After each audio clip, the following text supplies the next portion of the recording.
안녕하십니까. 아이고 네팔차이 TV의 띠꾸 선생입니다.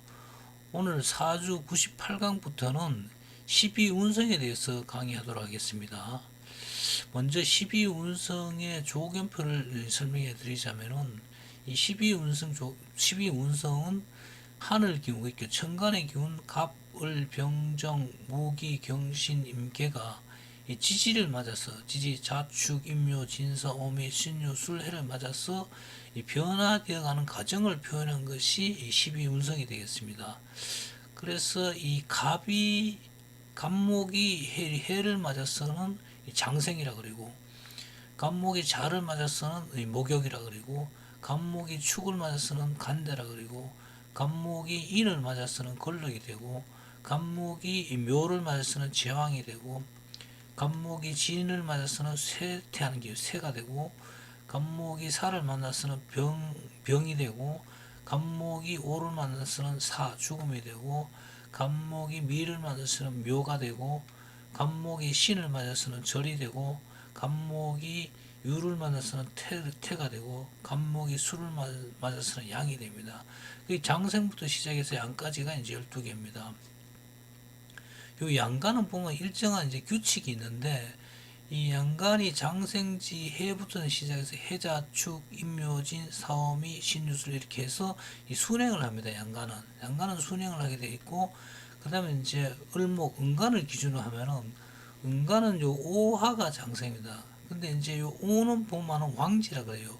이 간목은 요거는 해놓으면 생지라 그리고 원래는 이제 양간을 기준으로 했을 때는 요 오는 이 왕지가 되는데 음간을 기준으로 했을 때는 이 오가 그 왕지가 생지가 됩니다. 이게 음간에서는 이 기존의 양에 대한 오가 생지가 됩니다. 그래서 생지가 되면서 역행을 합니다. 이게 그러니까 오, 사, 진, 묘, 인, 축, 자, 해, 술, 유, 신, 미 해서 이렇게 역행을 해서 장생부터 시작해서 장생, 목욕, 간대, 걸록, 제왕, 세, 병, 사, 묘, 절, 태, 양 이렇게 거꾸로 역행을 합니다. 역행을. 그래서 그리고 이제 병 과정도 마찬가지. 병 같은 경우는 이제 임목이 이제 장생지가 돼서 순행을 하게 되고 이 정 같은 경우는 유가 이제 이 왕지죠. 그러니까 여기 장생이 돼 갖고 역행을 합니다. 무기토는 이 하하고 똑같습니다. 이 하의 기운들이 토의 기운들하고 여기 이제 하토 동기라 그럽니다. 기의 현상이 나타나는 현상은 지지에서 동기로서 무토와 기토로 나타납니다. 그리고 경금은 이제 장생지 양이니까 장생지 사화를 기준으로 해서 이 사오미, 신유술, 해자축, 임묘진 이렇게 순행을 합니다. 그 다음에 신은 보면은 여기 음간이니까 이건 자왕지가 되는데 여기 이제 생지가 됩니다. 음간에는 그래서 자해술 해서 역행을 합니다. 인계수도 마찬가지의 그런 원칙으로 규칙으로 돌아가게 되겠습니다. 이 12운성의 계유에서 12운성을 이렇게 좀 설명을 드리자면 이제 이게 보통 뭐 장생부터 시작한 데가 있고 또 보면은 이제 태부터 시작하고 있는데 일단 뭐 태부터 시작하는 게 이렇게 맞지 않나 싶어요. 이게 근데 이제 태라는 게 뭐냐면은 이 모든 상황이 다 끝난 그런 절에 보니 절에서 태로 이렇게 넘어오는데 이 태는 이 물질적으로 보면 이제 원자의 상태 정도로 보면 됩니다. 물질의 어떤 그런 기본적인 속성이 없는 거죠. 그러니까 기본적인 어떤 속성이 없는 상태에서 어떤 반응, 그러니까 이게 이제 인간소로 비유하면 업이 되겠죠. 그러니까 반응에 따라 재융합되어 갖고 인연 있는 곳에 이렇게 안착이 된 그런 상태입니다. 그래서 태가 그러니까 엄마 뱃속에서 난자와 정자가 만나서 이렇게 안착된 상태가 이제 태라고 합니다. 그리고 이제 요 태에 대한 어떤 설명 같은 경우는 이제 나중에 이제 세부적으로 들어가면서 설명을 드리겠습니다. 그리고 그 다음에 이제 양인데 양은 이제 자궁이라는 어떤 제한적인 그런 공간에서 보면은 이게 자라나는 태아가 이제 자라나는 그런 상태입니다. 그래서 기른다 이런 뜻이 되겠죠. 그러니까 제한된 공간에서 엄마의 영양분을 섭취하면서 열 달 동안 자라나는 시기가 양이 되겠습니다. 그 다음에 장생이라는 것은 이 양이 길러진 10달 동안 길러진 상태에서 이제 태아가 처음으로 이렇게 이제 태어났어. 처음에 태어나면 아기가 울지 않습니까? 이게 이제 세상하고 이제 호흡을 딱 하는 순간이 되겠죠. 그러니까. 그래서 장생은 천간의 기운이 당겨서 처음으로 활동하는 모습을 인간사의 그 출생에 비유한 겁니다. 그래서 그 장생이라고. 장생은 이제 어릴 때 태어나면서 좀 뭐 오래 살아나가는 이런 의미도 있습니다. 긴 장자 썼기 때문에.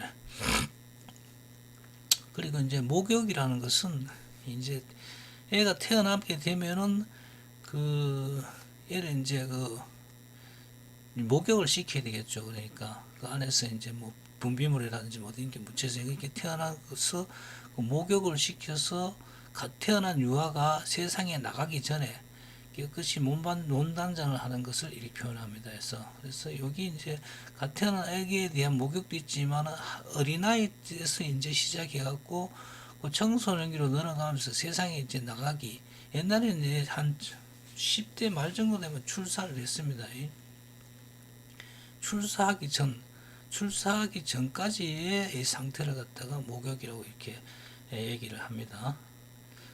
그 다음에 이제 간대는 이제 옛날에는 이제 출사의 의미를 지녔으나 출사가 이제 한 6, 7세 이래 되면 옛날에는 이게 출사를 했어요. 이게. 근데 여기 이제 간대라는 게 이 띠를 맨다는 이런 뜻이거든요. 출사라는 건 세상에 가서 이제 네가 이제 혼자 이렇게 먹고 살아라 이런 뜻이 돼요. 이게. 그래서 이제 세상에 처음으로 부딪히는 그런 이 시기를 갖습니다. 자립에 대한. 그래서 현대는 이제 현대는 사회인으로 인격을 갖추어 나가는 그런 시기로 볼 수 있습니다. 이게 조금 늦어지죠. 옛날보다는 이제. 이 걸록이라는 것은 이제 완전히 이제 한 뭐 10대, 20대, 10대 말에서 20대 초중반까지가 되겠죠. 이제 이 걸록은 완전한 독립체가 되어갖고 이제 지속적인 경제 활동으로 몸과 마음이 이렇게 풍요로워진 상태입니다. 그래서 이 걸록 자체가 걸록은 한 20대 그러니까 이게 요즘으로 따지면 간대가 한 17, 8세에서 23, 4세까지고 걸록은 한 20대 중반에서 한 30한 4, 5세 정도까지 볼 수 있겠죠. 옛날하고는 의미가 조금 이렇게 틀려집니다. 해서 기간 자체도 이렇게 걸록은 완전한 독립체가 되어서 지속적인 경제 활동으로 해서 몸과 마음이 풍요로운 상태다. 요 걸록의 시기가 아무래도 처음에 이제 돈 벌고 내가 이제 하나의 독립된 그런 개체로서 내 앞가림을 할 수 있고 또 그리고 배우자를 만나서 서로가 이제 그런 뭐 사랑을 주고받고 이러면서 이제 좋은 가정도 꾸미고 이런 시기가 이제 걸록의 시기가 돼요. 해서 그리고 제왕은 이제 정신과 육체가 이제 완숙한 단계로 모든 분야에서 최고의 능력을 발휘하는 그런 시기입니다. 그래서 30대 중반에서 시작해서 한 50 정도까지가 되겠죠. 이게 50대 초반까지, 요즘에는 한 50대 초반까지 이렇게 제왕을 봅니다. 해서 굉장히 이제 모든 것이 정신적으로 성숙한 상태죠. 그러니까 회사에서 이런 데서도 이제 거의 최고 정점에 이렇게 올라와 있는 그런 시기를 가르칩니다. 해서 그리고 또 생활 면에서 경제력 이런 면에서 모든 게 최고의 그런 단계에 이제 올라 있는 그런 전성기 시대를 말합니다. 제왕은. 그리고 새는 요거는 최고의 정점에서 이제 꺾여 내려오는 단계, 초입의 단계죠. 그러니까 뭐 직장인으로 말하면 한 50한 4, 5세부터 이제 꺾여 내려옵니다. 해서 그 후배들이 이제 올라오고 거기에서 이제 자리 물려줘야 되고 뭐 이러면서 이제 그런 꺾여내는 초입의 단계가 이제 세라 그럽니다. 세할 세자로 씁니다. 해서 요 단계에 오면은 정신과 육체가 모두 이제 서서히 좀 쇠퇴합니다. 이게 퇴화되어가는 과정이죠. 그러니까 그리고 병은 여기 노년기의 허약한 모습으로 이 정신과 육체가 모든 기능이 제대로 작동하지 않는다. 이 병은 보면은 한 55에서 한 70, 65, 72 정도까지 안 되겠어요. 이 쇠퇴한 과정을 겪어갖고 몸에 이때는 병이 많이 옵니다. 보면은. 근데 요즘에는 뭐 현대의학이 워낙 발달하고 이러다 보니까 이 병 같은 거 미리미리 예방도 하고 운동도 열심히 하고 해서 이 병의 시기가 이제 상당히 좀 늦게 늦게 보는 경우도 많습니다. 그래서 60대 뭐 초중반부터 이제 병으로 보는 사람도 있습니다. 근데 옛날에는 어쨌든 간에 병 같으면 한 50대에서 보고 그랬습니다. 그래서 병의 시기라든지 뭐 사회 이런 시기가 조금 조정돼야 맞다고 생각합니다. 그래서 여기서는 일반적인 개념에 대해서 이제 이야기를 하고 이런 전체적인 이런 거는 이제 하나씩 뜯어가면서 이런 의미의 이 궁에 따른 이런 의미라든지 이런 것을 갖다가 앞으로 이 컨텐츠를 만들어서 하나하나 이렇게 설명해 나가도록 하겠습니다. 그 다음에 산은 보면은 이제 땅에서 모든 인연이 다 하여 죽음의 상태에 있는 것을 말하고 이제 활동이 중지된 상태입니다. 이게 산은 뭐한 70 이후로 이렇게 보면 되겠죠. 그리고 이제 묘는 보면 이제 이런 이 모든 죽음의 상태에 있지만은 이게 육체는 보면은 묘지에 있고 이제 정신은 보면은 아직까지 이제 영어로 이렇게 승화된 상태가 이제 묘가 되겠습니다. 그래서 뭐 묘지 요즘에는 또 뭐 묘를 그렇게 많이 쓰지도 않고 다 뭐 화장도 하고 그러지만은 일반적으로 죽음의 상태에서 어디 떠나가 있는 초입의 죽음의 단계 초입을 넘어선 단계라고 보면 되겠죠. 그러니까 거기 묘라고 볼 수 있습니다. 그래서 이때는 뭐 그런 영혼으로 오거나 승화된 상태, 육체는 땅속에 이제 안장된 그런 고립된 묘에 어떤 묘가 있으면 좀 고립된 상태라고 이렇게 보면 돼요. 그 다음에 절은 보면 이제 모든 것이 분리되어 원자의 상태로 이게 이제 요거 묘가 정도가 영혼 같으면 한 분자 정도 내가 그래도 내 정신이 있다고 이렇게 볼 수 있는데 영혼까지도 이렇게 분리가 다 돼버리면 이제 이 원자 그게 내 어떤 속성들이 다 없어지는 거죠. 이게 그런 단계를 가지고 이제 절로 표현합니다. 절. 원자의 단계는 내 속성이 원래 있던 속성이 없어지는 겁니다. 그래서 근데 분자의 단계는 아직까지 내 속성이 있는 단계를 분자라 그럽니다. 그래서 그게 영혼이 되고 요거는 이제 원자의 단계가 이제 절이 됩니다. 그래서 모든 것이 분리되어 원자의 상태로 완전히 단절되어 자연으로 이제 되돌아가는 그런 상태를 말합니다. 오늘은 12운성의 조견표하고 12운성의 개요에 대해서 설명을 하였습니다.